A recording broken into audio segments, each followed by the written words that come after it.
Hello guys, welcome to my channel. Okay, so hari ni saya akan cuba terangkan lah, sebab ada beberapa soalan daripada traders newbies pasal chart pattern. Okay, so hari ni saya akan zoom in pada satu chart pattern, iaitu head and shoulders. Sebab dia sebenarnya ada banyak chart pattern, saya akan tunjuk kejap lagi. Tapi sebab head and shoulders adalah satu pattern yang biasa akan terjadi, ataupun selalu terjadi.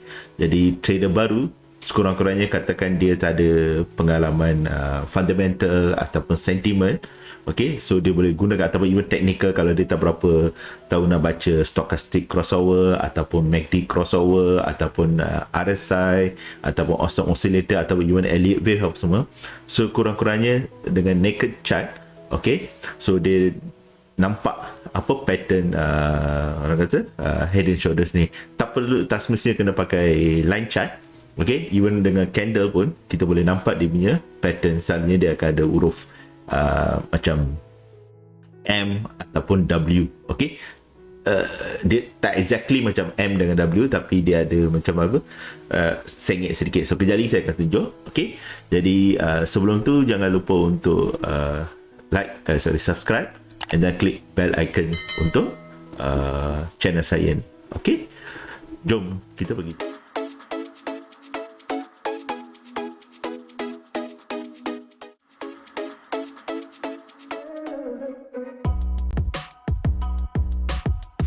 Okay, so jom kita pergi tengok. Okay, so tajuknya adalah cara nak trade head and shoulders.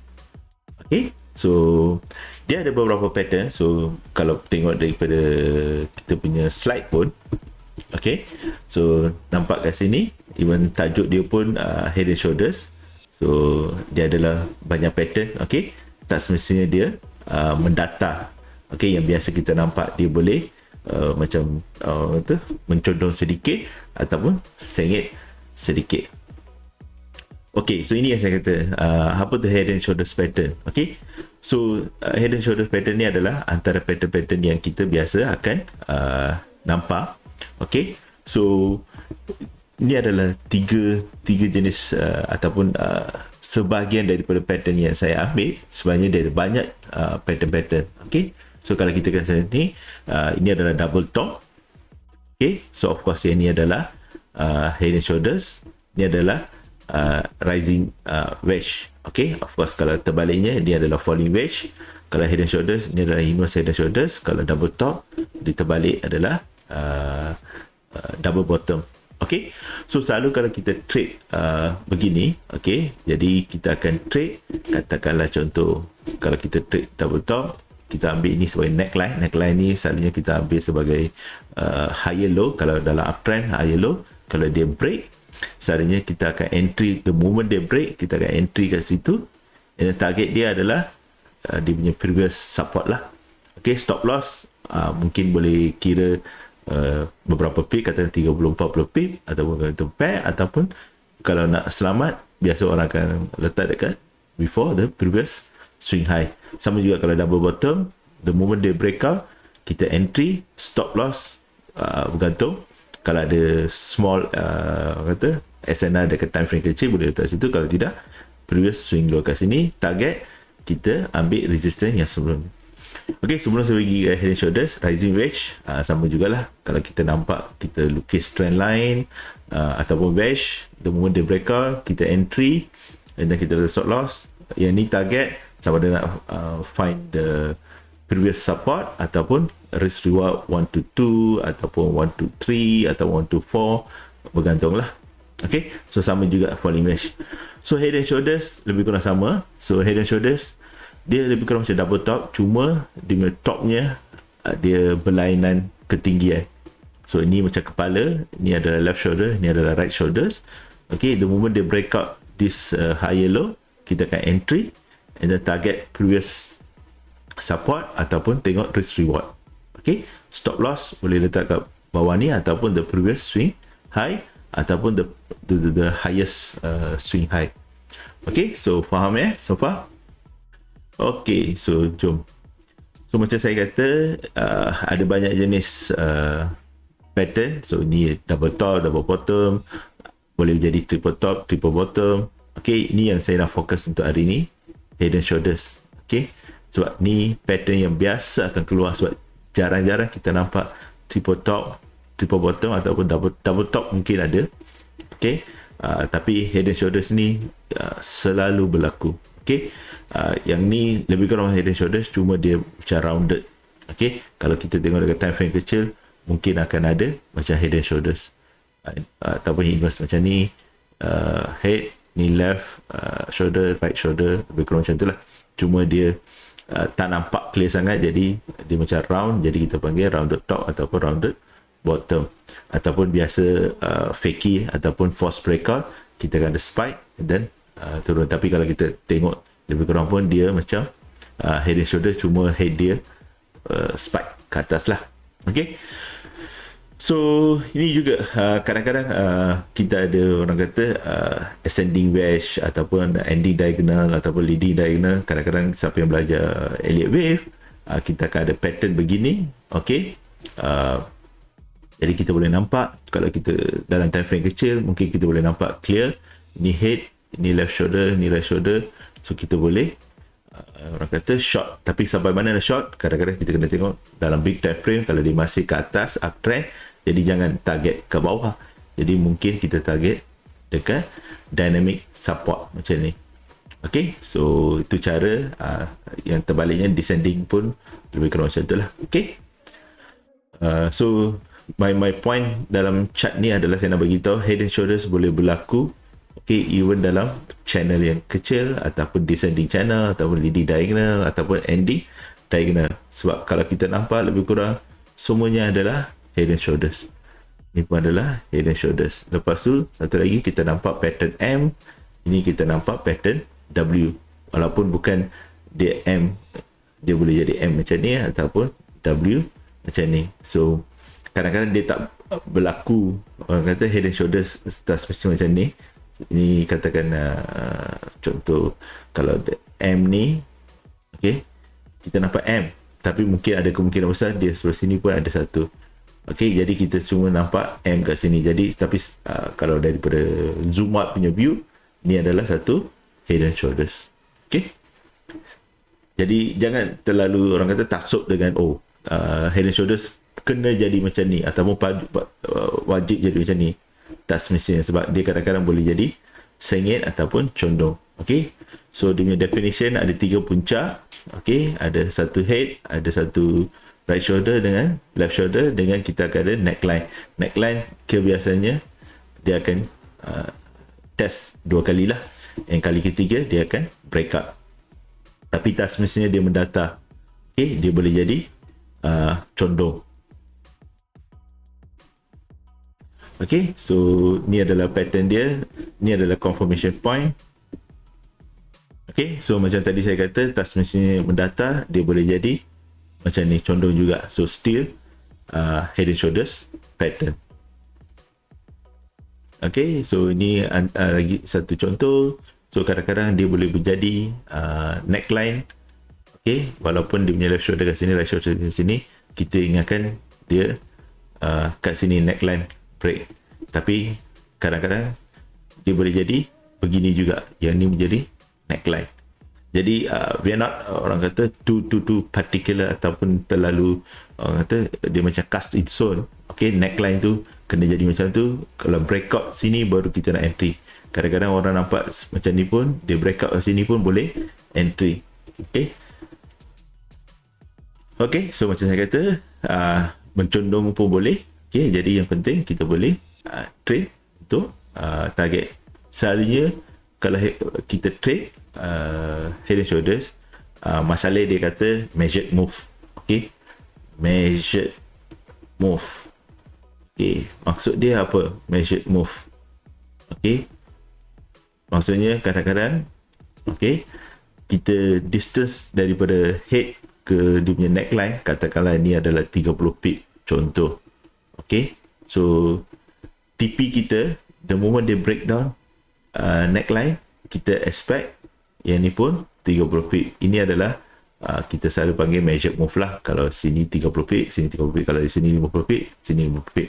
Itu cuma sebagai panduan saja. Jadi dia tak sepenuhnya berlaku kalau sini 30 pip, sini 30 pip. Cuma sebagai panduan saja untuk kita nak set kita punya take profit.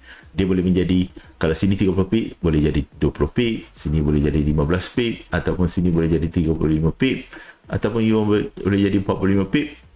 Kalau dia reversal mungkin boleh jadi 100 pip. Jadi sekurang-kurangnya kita tahu dia punya distance kat sini kalau adalah 1, sini pun 1, sini 50, sini pun 50. Okay, so at least kita ada satu panduan. Okay, jadi saya kata nothing cast in stone. Okay, so inverse head and shoulders dia terbalik je lah. Okay, cuma dia dekat bawah, left shoulder, head, right shoulder, so ada neckline, kita break up. Okay, so sama juga macam ni kita apa orang kata target, kalau sini 50 pip, sini pun 50 pip. Of course dia boleh ke atas 180 pip atau 200 pip, tapi sekurang-kurangnya kita dah take profit dekat sini, at least minimum take profit. Sebab sini adalah, sebab biasanya kita akan letak stop loss. Sebab apa kita kata at least measure move? Sebab kalau kata kita letak stop loss 30 pip, at least take profit 30 pip. Itu maksud di sebalik itu. Kenapa at least kita target ni? Okay, at least kita dapat risk reward satu nisbah satu. Sebab tu ni, tapi kalau katakan kita letak stop loss kat sini, so bolehlah kita dapat risk reward 1 hingga 2. Okay, tapi biasanya kita akan letak stop loss ke bawah. Sebab tu kita kata kalau sini distance dia 40 pip, sini pun 40 pip, supaya risk reward kita cantik. Okay, so macam saya kata tak mestinya kena pakai line chart ataupun bar chart, candlestick pun boleh. So at least kita nampak dia punya pattern dia, at least daripada mata kasar kita boleh nampak. Ni pun mata kasar kita nampak, kita just lukis trend line ataupun line, okay, ataupun horizontal line, ataupun inilah, ataupun kita marking, okay, dengan drawing kita. Okay, so this is the most important takeaway that everyone should remember. Macam saya kata, yang penting kita tahu, kita boleh identify head and shoulders pattern. Okay, ke mana neckline. Kalau kita rasa uptrend ni dah habis, dia akan berlaku reversal ataupun retracement. Kita, the moment dia break out, kita masuk entry, stop loss letak sini ataupun letak sini. Okay, and then kita measure move. Sama juga kalau inverse head and shoulders, selalunya kalau pattern ni berlaku, tanda-tanda dia ada reversal. Kalau pattern ni berlaku pun, itu adalah tanda-tanda reversal. Okay, so head and shoulders biasanya akan menunjukkan tanda-tanda kita panggil CRS ataupun candlestick reversal signal. Okay, jadi selalunya orang akan target pattern ni. Okay, so soalan yang seterusnya, kat mana kita nak pakai, dekat time frame yang mana? Ini soalan yang biasa traders baru akan tanya. Okay, jawapannya senang, bergantung pada time frame yang you all pakai. Kalau you all trade M1, dekat M1 pun boleh cari head and shoulders, tapi biasa kita akan cadangkan H1 ke atas, H1, H4 ataupun daily. Tapi sebenarnya kita boleh pakai dekat M5, M15, M30 pun boleh pakai. Okay, dia tak ada rules kat mana time frame pakai ataupun kat mana valid. Dia kalau kita scalper, kita boleh pakai dekat time frame kecil, and still kita boleh dapat. Kalau kita intraday ataupun swing, kita boleh cari dekat time frame yang besar, and still kita boleh dapat. Okay, so sebab trader baru dia selalu soalan yang kata time frame mana yang sesuai, time frame mana sesuai, time frame mana yang sesuai untuk lukis apa kata support resistance. Okay, dia bergantung pada time frame yang you all cari setup ataupun you all cari entry. Okay, so semua time frame boleh pakai. Satu lagi soalan yang biasa orang akan tanya, boleh tak pakai untuk saham ataupun index ataupun apa-apa instrumen lah? Jawapannya boleh, as long as nama dia adalah candlestick ataupun chart ataupun ada bentuk yang kita boleh nampak price movement. Okay, semua tu boleh pakai. Sebab pattern ni dia bukan okay untuk just untuk trade pair gold ataupun trade pair EU ataupun UJ. So ini pattern ni sebenarnya menceritakan yang price dah breakout the previous resistance ataupun price dah breakout the previous support. Itu yang dia menceritakan. Jadi sama ada kita trade index, okay, index okay, ataupun currency, okay, currency ataupun saham, okay, semuanya sama. Dia punya ceritanya, kita break out the previous resistance, tak mampu nak buat satu lower low lagi, okay, sebab tu dia price shoot up, ataupun price tak dapat nak pergi break out make new higher high, dia buat okay, break out this neckline, dia buat new higher low. Itu je cerita dia. Jadi sama ada index, pair ataupun saham, sama saja. Okay, so harap membantu guys. So what will I do next? So cari bahan macam lain mengenai chart pattern ataupun head and shoulder pattern untuk tambah ilmu. Ada macam-macam teknik yang orang kata dia berkaitan, okay, macam tu, seperti saya kata, macam MW ataupun breakup ni, ataupun orang panggil Quasimodo ataupun orang panggil SND. Okay, semuanya lebih kurang sama bunyi je, tapi dia orang kata berkisar dengan chart pattern macam head and shoulders ataupun falling wedge, rising wedge, diagonal, ending diagonal, okay, ataupun Wyckoff theory. So semuanya lebih kurang dekat situ. Okay, so itu saja guys.